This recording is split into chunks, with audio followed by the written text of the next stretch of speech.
Be sure to order your copy of the Go-Go Offense by Coach Brennan Marion on footballgameplan.com/GoGoOffense. Coach Marion goes through the ins and outs of his explosive offense, one that's tearing up the college football field and putting a lot of points on the scoreboard. Again, you can order your copy at footballgameplan.com/GoGoOffense. Welcome to footballgameplan.com, where football makes sense. I'm Emory Hunt, the czar of the playbook. Week 3 in the FCS was a wild one, and we saw a lot of upsets. This week, Week 4 is setting up to be just as spectacular, and we'll get to all of that this weekend in our FCS Kickoff.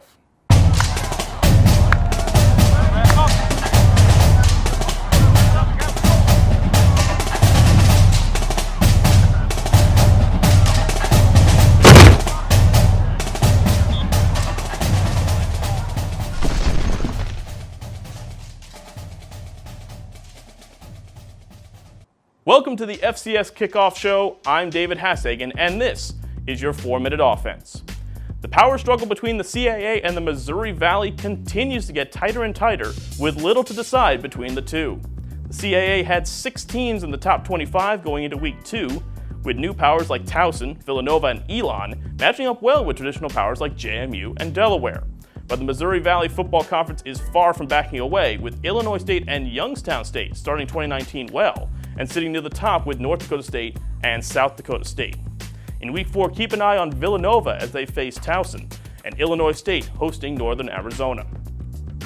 2 powers from last year are struggling to find their footing this season, as Wofford and Colgate has seen a precipitous drop in the rankings.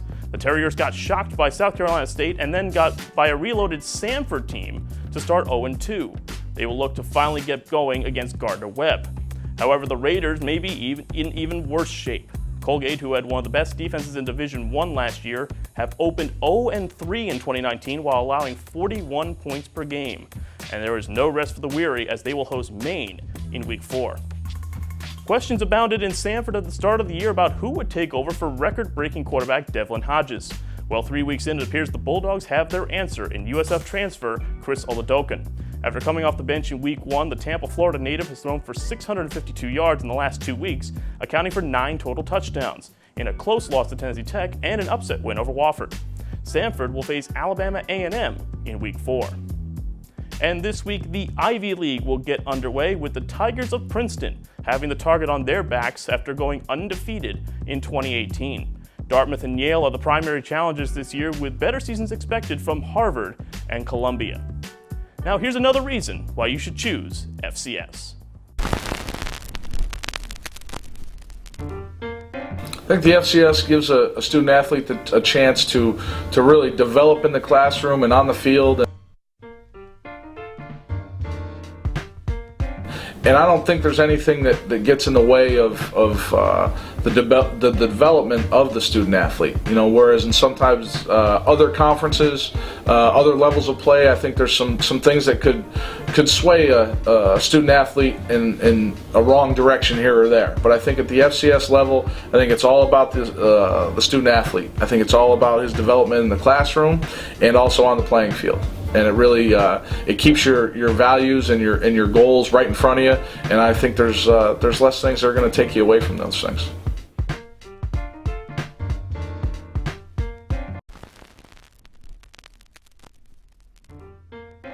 I think that the main reason to choose HBCU is for the family atmosphere. The guys are going to get the core values that their parents taught them, that their family members tried to raise them. You'll have a close-knit atmosphere. You'll actually have guys that care about you as a person. So I think that's the main reason for choosing the HBCU. Before we get into our full slate of previews for the upcoming week in the FCS, we always like to start with a few games that are on the schedule that should be on upset alert. Norfolk State travels to Bozeman, Montana to take on the Bobcats of Montana State, and I love both defenses in this game as they bring to the table some of the FCS best players in the Spartans Bobby Price and Nigel Chavis, and the Bobcats Troy Anderson and Bryce Stirk. The question turns to the offensive side of the ball, and while Norfolk State has some pieces to work with, I don't see the level of consistency needed to pull off the upset. I do like Montana State. Next, we have a SoCon matchup between Mercer and Furman. Now, the Bears are getting strong play from their redshirt sophomore QB Robert Riddle, who adds a different dynamic to the Bears offense. This will be up to the Mercer defense and how well they stop the run, as Furman comes into this ballgame with one of the more dominant offensive lines in the business. Now, the Paladins look to be in control of both of their FBS losses to Georgia State and Virginia Tech and look to get back to their winning ways this week. I believe that'll happen. I like the Paladins and their play at the point of attack in this one. A big game up in Dayton, Ohio, where the Flyers play their first home game of the season as they host Duquesne. The Dukes have to find a way to be much better defensively, as they have not been able to get off the field on third downs. Now, offensively, they can run, but Daniel Parr, the quarterback in the passing game, still has to find its rhythm. Dayton has been flying on offense this year. Tight end Adam Troutman has been the pilot of that plane. The 2020 NFL draft prospect has been on fire so far this season and figures to be a threat in this contest as well. Defensively, I don't know how much I can trust Dayton, but I can trust them in a shootout, so I like the Flyers. William and Mary takes their go-go offense on the road to Greenville, North Carolina to take on East Carolina, and we learned a lot about the Tribe defensively last game against Colgate. I thought they did a great job up front, limiting a lot of what the Raiders wanted to do in that ball game. Defensive lineman Bill Murray has garnered a lot of NFL draft discussion, and rightfully so. East Carolina's offense has been in constant flux so far this season, especially in the passing game. They can run the ball really well, but if they get slowed down there, it could get interesting. So look for the Tribe to pull off the upset, and here I like William and Mary. This game between North Alabama and Jacksonville State is prime for an upset, as the Gamecocks are coming off of an impressive upset win themselves against Eastern Washington last weekend and begin conference play next week against a very strong and dangerous Austin Peay squad. They get North Alabama sandwiched in between, who is coming off of a loss to Alabama A&M in a game where they had an 18-0 lead. Now, what gave the Lions problems in that game could pose the same issues in this one, as quarterback Zarek Cooper is playing some spectacular ball this season, and I think the passing game of the Gamecocks will be too much for North Alabama to handle. Jacksonville State already got their wake-up call in Week 1 against Southeastern Louisiana. They'll avoid the upset here. Let's take a look around the rest of the FCS, and we'll start in Lexington, Virginia, where Robert Morris travels to VMI. The Colonials have a tremendous weapon in tight end Matthew Gonzalez. He's one of the premier threats at the position in the FCS, but it's been a Colonial defense that gives you a lot of concern in this ball game, especially facing a high-octane Keydets passing game led by their quarterback Reese Udinski. VMI has been one of the surprising teams this season, and they'll keep the good vibes going at home against Robert Morris. This is an intriguing game here in the New York City area, as Fordham heads to Long Island to take on Stony Brook. I'm a big Zach Davis fan, and as I think the Fordham Jr. has good all-around game. Now, he'll face a tough test against the Seawolves defense that's built to handle opposing ground games very well. Stony Brook also is able to run the football really well themselves. Running back Isaiah White seems to be hitting his stride so far this season. I don't foresee a high-scoring affair in this one. I do like Stony Brook's defense to get a few key stops late to stop Fordham. Why not just hang out in Long Island for a bit, as the Sharks of Long Island University play their first home game as a Division I team by hosting conference foe Sacred Heart. We know the Pioneers are built really well along both sides of the line of scrimmage and will look to impose their will up front against the Sharks. Now, defensive lineman Abel Joseph of LIU is a quick, active interior defensive lineman who can be very disruptive and move around the formation. I like where the program is headed out there at LIU. I just think that this week against Sacred Heart could prove to be a tough challenge for the Sharks. Now, there's a couple of key MEAC SWAC games this weekend, and we'll start with one in Itta Bena, Mississippi, as the Delta Devils play host to Bethune-Cookman.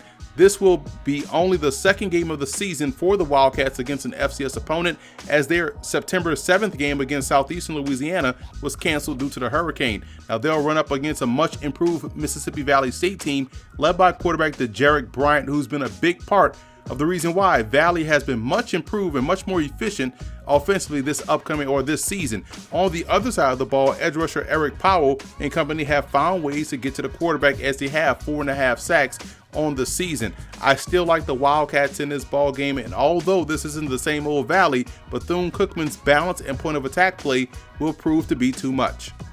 In one of the more anticipated matchups on the schedule this week, the Southern FAMU rivalry kicks off again at Bragg Memorial Stadium in Tallahassee, Florida. The two teams haven't met since 2012 in the Atlanta Classic. Now, Southern's defense does a great job in crowding the line of scrimmage, taking away your ability to run the football. On offense, led by quarterback Ladarius Skelton, they play with an excellent balance and do a great job of pushing the pace and tempo. Now, FAMU can be a quick strike offense themselves, but they haven't found that consistency just yet this season. Where they match up well with Southern, in my opinion, is in the secondary, led by strong safety Terry Jefferson. So expect a wild one on Saturday in Tallahassee, but I like Southern's balance to edge out FAMU in this one.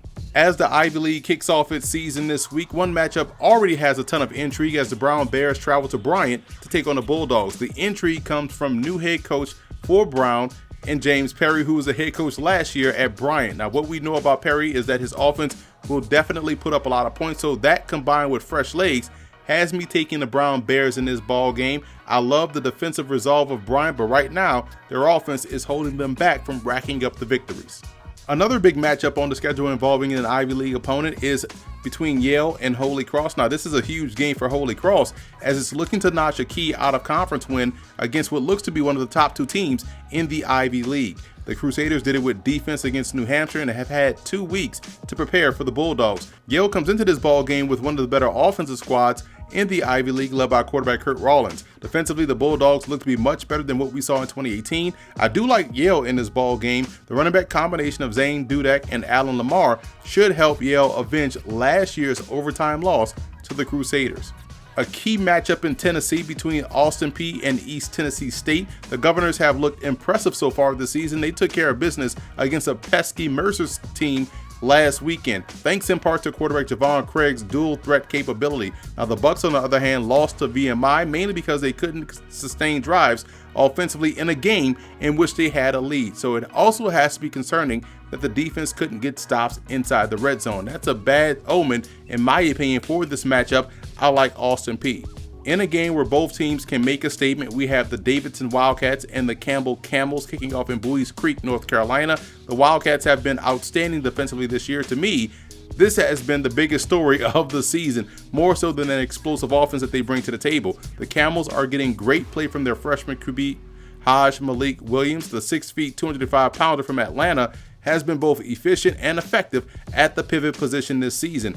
Ball security is what will be the focus for him in this ball game. The overall focus will be if Campbell can stop the run. I do like the Camels in this ball game. I worry about the Wildcats secondary, and that'll be tested a lot in this one. Big game in the SWAC between Prairie View A&M and Alcorn State. The Panthers were up 21-6 against Nichols last weekend, but ended up losing that game in the shootout. Their defense has to find ways to close out games. They'll get a reprieve this week as the Braves' 2 stars in quarterback Noah Johnson and running back Deshaun Waller will be game time decisions. Alcorn actually showed a lot of fight last week against McNeese considering the circumstances. Junior quarterback Felix Harper actually played really well in relief, and assuming he'll get the full week of work with the starters, I think he'll continue to improve, and I like Alcorn to win this ball game. I can trust their defense more so than Prairie View A&M.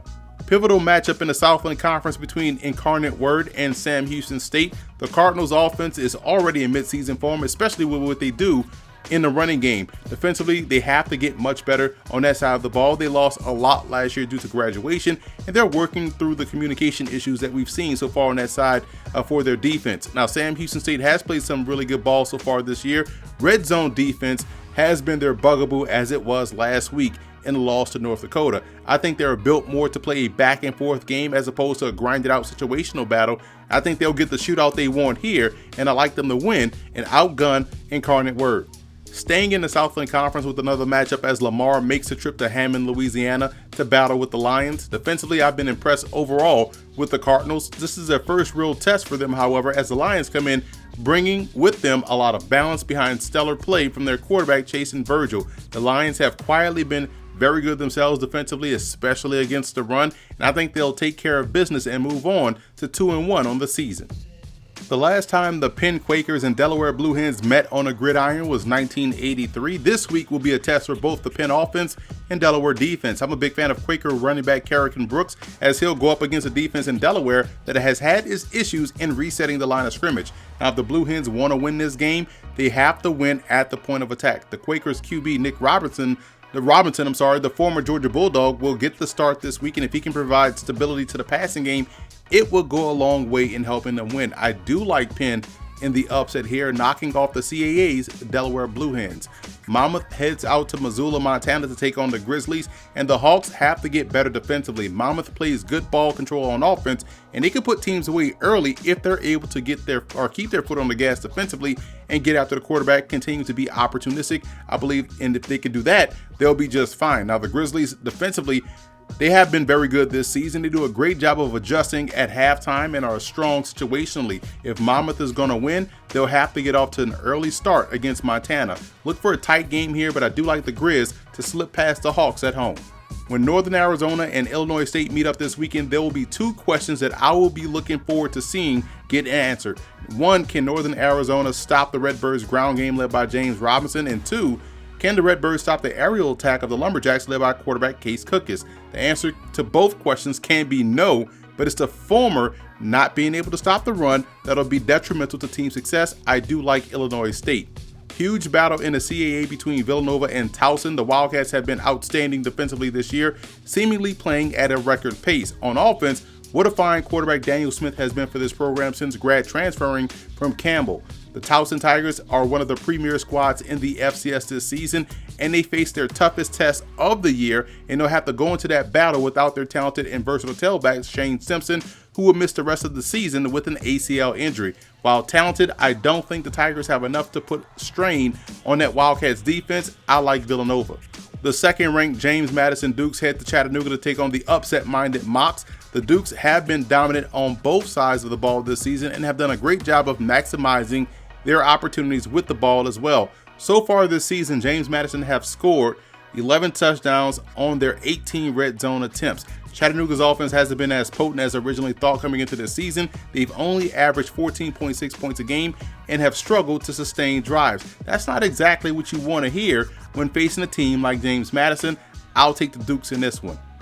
And now it's time for our Stats FCS Game of the Week preview as UC Davis travels to the Fargo Dome to face North Dakota State. The Aggies have to be able to remain strong defensively against North Dakota State, especially inside the red zone, because that's where the Bison are the strongest, and that's where UC Davis has allowed 6 touchdowns on 7 trips. Now, where they aren't any concerns offensively is right there for the Aggies. They have tremendous balance. Their offensive line is arguably one of the more underrated units in the FCS.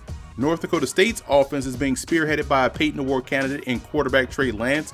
The redshirt freshman leads the team in both passing and rushing, and it'll be up to him to make plays with one hand tied behind his back this week. As you can expect, the defense of UC Davis will try to force him to stay contained within that tackle-to-tackle box, forcing him to consistently make plays in the passing game from the pocket. I think we're in for a fantastic matchup, but I do like the defense of North Dakota State to continue to dominate at the point of attack, as well as situationally, eventually helping the Bison close out the game in the end. I'm thinking about a 20-17 matchup with North Dakota State winning this one at home.